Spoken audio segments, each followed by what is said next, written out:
Saudara, terima kasih. Masih di sidang tahunan MPR RI dan sidang bersama DPR DPD tahun 2025 dengan agenda pagi hari ini adalah pidato kenegaraan Presiden Republik Indonesia. Dan saat ini saudara, saya akan ajak Anda menuju ke studio mini Kompas TV di DPR dengan rekan saya Asri Gunawan dengan sejumlah narasumber yang akan berbincang dan berdialog bersama. Silakan Asri.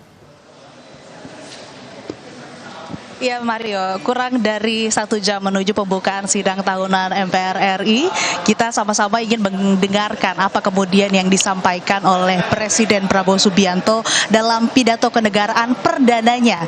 Tentu saja arah kebijakan apa nanti yang akan disampaikan, kemudian evaluasi serta refleksi dari kinerja hampir 1 tahun ke belakang selama ia menjabat sejak 20 Oktober 2024 dinantikan juga. Dan kita akan jelang menuju pidato kenegaraan Presiden Republik Indonesia bersama 3 narasumber yang sudah bersama saya saat ini di studio mini Kompas TV di Kompleks Parlemen. Ada anggota DPR RI, fraksi Partai Golkar, Mas Armuji. Assalamualaikum, Pak Ci. Waalaikumsalam. Ada anggota DPR RI, fraksi Partai Demokrasi Indonesia Perjuangan, Mas Arya Bima. Mas Bima, apa kabar? Selamat pagi, baik-baik saja, merdeka. Merdeka, oke. Dan ada pengamat politik Universitas Padjadjaran, Mas Kunto Adi Wibowo. Apa kabar Mas Kunto? Baik, Alhamdulillah. Apa kabar, Ci? Alhamdulillah baik juga. Ini Mas Kunto ini dosen saya. Oh, aduh. Ya, nggak usah dapat B gitu. Aduh. Pagi hari ini kita menyambut dengan semangat, dengan ceria, dan tentu kita ini momen yang ditunggu-tunggu. Ini karena momen pertama kalinya Presiden Prabowo akan menyampaikan pidato kenegaraan. Sebelum kita membahas ke sana, saya ingin tahu dulu, kan ini juga jadi momen pertemuan tokoh-tokoh penting, tentu saja. Presiden-presiden terdahulu dan juga anggota DPR RI, kemudian ketua umum partai politik dan juga perwakilan dari ormas-ormas. Saya ingin tahu dulu, Bu Mega dikonfirmasi hadir? Mas Saya belum mendapat kepastian kehadiran beliau hari ini ya. Saya belum mendapat kepastian. Tapi beliau. sebelum-sebelumnya mungkin ada informasi yang didapatkan, mungkin pasti akan hadir. Saya belum mendapatkan informasi. Belum bisa dipastikan, ya. tapi semoga aja beliau hadir. Semoga beliau hadir, kalian dinantikan juga ya bertemu dengan presiden-presiden sebelumnya. Nah, kemudian yang ingin saya tahu juga dari partai politik yang ada di pemerintahan, ini apa sih kira-kira yang akan disampaikan oleh Presiden Prabowo Subianto? Isu strategis apa dalam pidato perdananya? Ya, tentu kita tunggu ya pidato kenegaraan Pak Presiden ya. Kita juga nggak dapat bocoran. Tetapi pidato pertamanya pasti menyinggung tentang melaporkan situasi kenegaraan kita saat ini. Lembaga-lembaga negara diwakili oleh Presiden, itu disampaikan kinerjanya oleh Presiden. Dan sepanjang yang kita pahami, kinerja lembaga-lembaga tinggi negara saat ini memang ada sedikit yang menantang ya, misalkan ada problem di bidang hukum yang sampai ke tingkat level paling tinggi. Tapi ya alhamdulillahnya justru sekarang momentum untuk bersih-bersih, momentum Pak Prabowo untuk membenahi semua urusan, termasuk salah satunya dari sisi institusionalisasi hukum. Jadi apa yang dilakukan oleh Pak Presiden saat ini dengan membiarkan atau memperkenankan aparat penegak hukum untuk memeriksa di lingkungannya sendiri, itu merupakan suatu prestasi tersendiri menurut saya.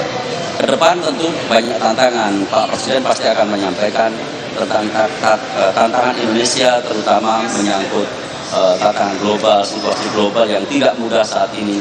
Tetapi dari data-data yang kita miliki, insya Allah Indonesia akan berjalan pada track yang benar. Apa yang sudah diprogramkan oleh Presiden akan berjalan terus, dan itu bagus-bagus semua. MBG,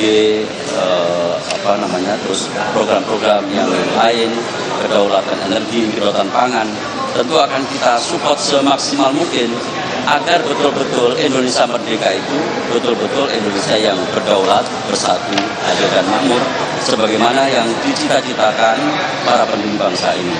Kita tentu ingin melihat semakin lama progresnya semakin mendekati apa yang disebut sebagai pulau impian, dan kemerdekaan adalah jembatan emas menurut kita.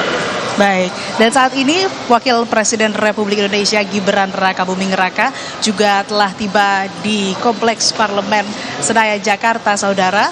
Sebelumnya Presiden Prabowo Subianto juga terpantau sudah tiba di Kompleks Parlemen dan segera mengikuti sidang tahunan MPR RI dan sidang bersama DPR, DPD RI. Dan juga nantinya Presiden akan menyampaikan pidato kenegaraan pada kesempatan hari ini di ruang sidang paripurna.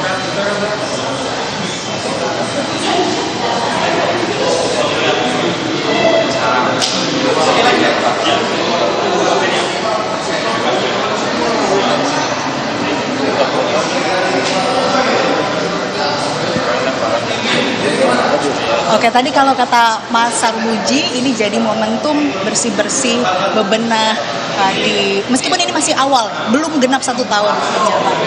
Kalau dari Mas Kunto sendiri, apa yang menjadi catatan dan bagaimana analisa Anda terhadap kinerja pemerintahan Prabowo Gibran? Ya sebenarnya kita berharap banyak dengan pemerintahan Pak Prabowo ini kan. Paling tidak dengan nasta citanya kita berharap masalah-masalah di Indonesia bisa diselesaikan gitu kan.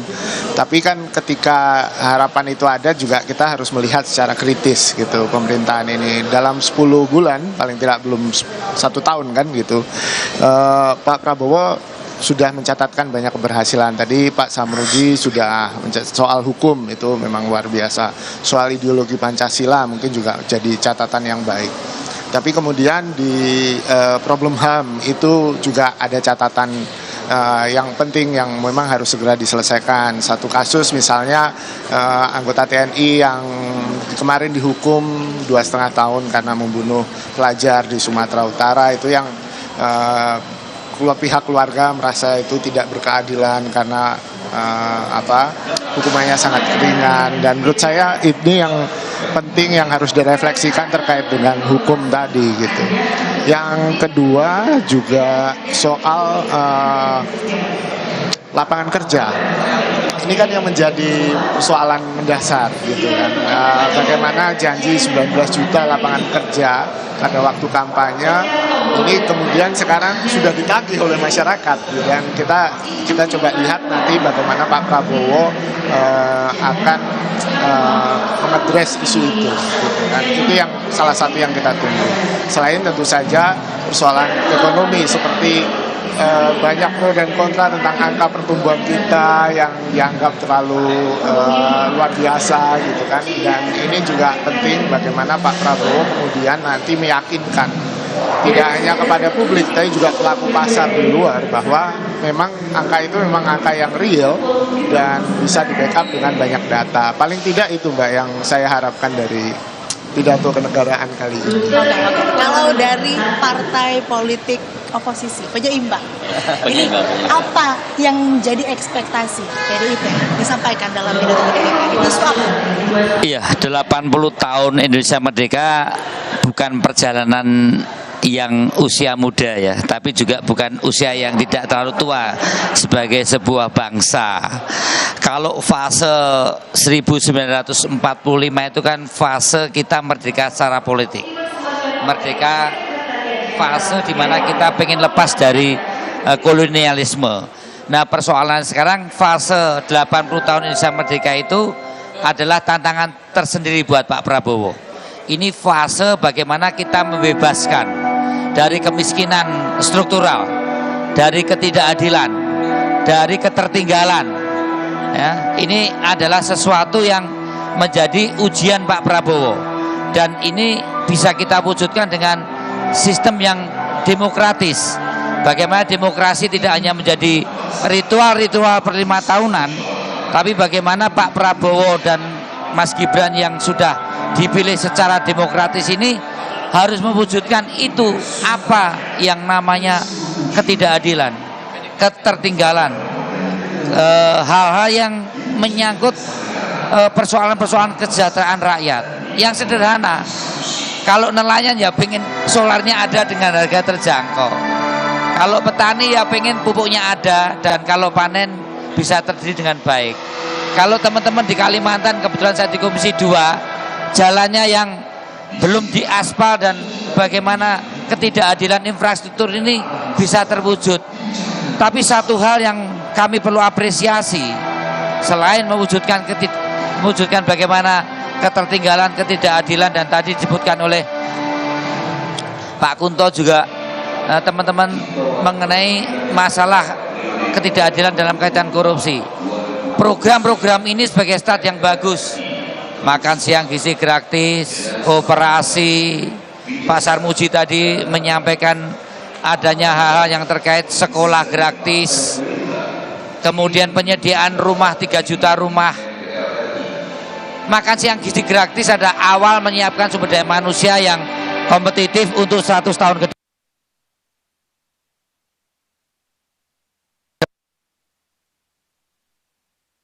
Partai Golkar, duitnya ada enggak?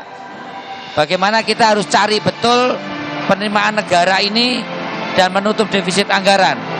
Program-program yang ambisius ini harus kita carikan duitnya, karena intinya semua ya, duitnya kan baik-baik semua bahwa cuma realistis enggak. Tapi sekali lagi bahwa demokrasi substansial adalah keadilan sosial, ketimpangan antar daerah, ketimpangan antara jurang si miskin dan si kaya ini luar biasa. Ini yang menurut saya ujian buat Pak Prabowo, dan karena Pak Prabowo termasuk orang yang mengalami dari berbagai dekade yang ada dengan berbagai tipe kepemimpinan yang ada, kami percaya akan mampu menyelesaikan dengan dukungan-dukungan DPR yang secara maksimal. Kalau ada yang timpang, tentu sebagai partai penyeimbang akan menyeimbangkan. Kalau keadilan tidak terwujud, kita akan teriak. Kalau ketertinggalan segera tidak diselesaikan, kami akan teriak. Dan tentunya partai di dalam pemerintah pun setuju sebagai. Ya. Nah, ini kira-kira apa yang bisa dijawab oleh Presiden Prabowo Subianto mengenai catatan-catatan tadi dari partai oposisi? Tapi jangan dijawab dulu, kita jeda sejenak, tetaplah bersama kami di Laporan Khusus di Kompas TV.